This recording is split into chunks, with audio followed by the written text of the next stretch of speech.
everyone. This morning I wanted to talk to you about fat. So fats are really important in our cats and dogs' diets, but they're often a bit of a bone of contention because we're often looking at low fat diets or higher fat diets.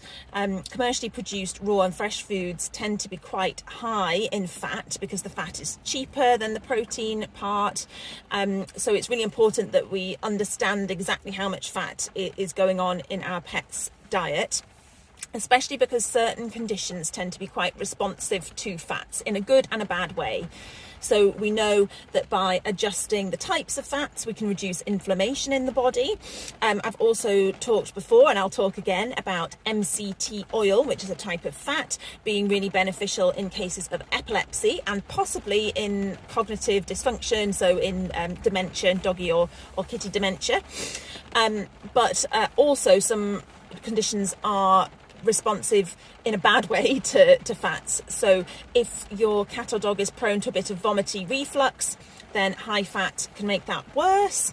Similarly, diarrhea, high fat can make that worse. And in dogs, pancreatitis can certainly be made worse by high fat diets. Now, what I really wanted to do was to talk to you about the labelling of foods. So you might have been told by your vet, if your dog needs a low-fat diet because of pancreatitis, for instance, that you need to be looking at foods where the fat is less than 15%. Now, that's absolutely true. And actually, you can access all sorts of nutritional guidelines by searching for the Mark Morris Institute, and then the Small Animal Clinical Nutrition, which is the primary resource for worldwide nutritional guidelines, is available for free on there.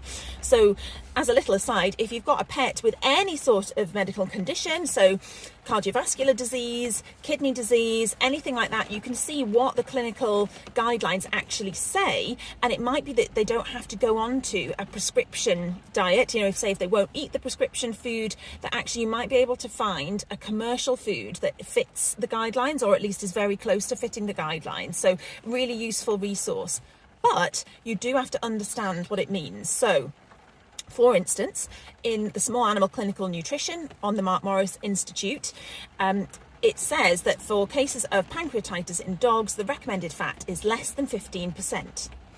Now, this means 15% dry matter, and that's because the commercial kibble and wet foods all produce these statistics on their bag when you can see, and it's to do with the dry matter. So it's to do with the dry proportion of the food, not the food as a whole. What I see in many fresh food and raw food produced, which do have to have some information on, thankfully, but they don't do it on a dry matter basis. So, for instance, you might buy your packet of raw produced dog food and it says fat is 15%, which is great. But it also says water is 50%. So what you have to do is, for the other percentages, apart from water, is that you have to do it on the dry matter basis. So if the food is 50% water, that means it's 50% dry matter.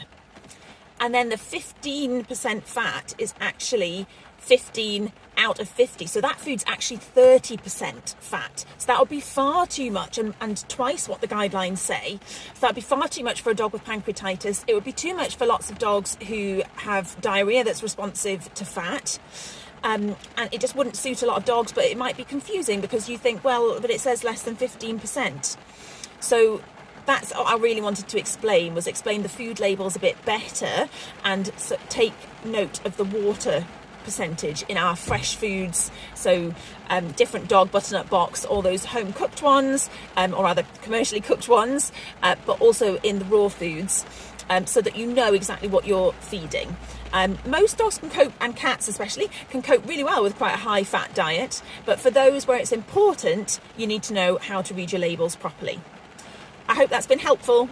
Okay, bye.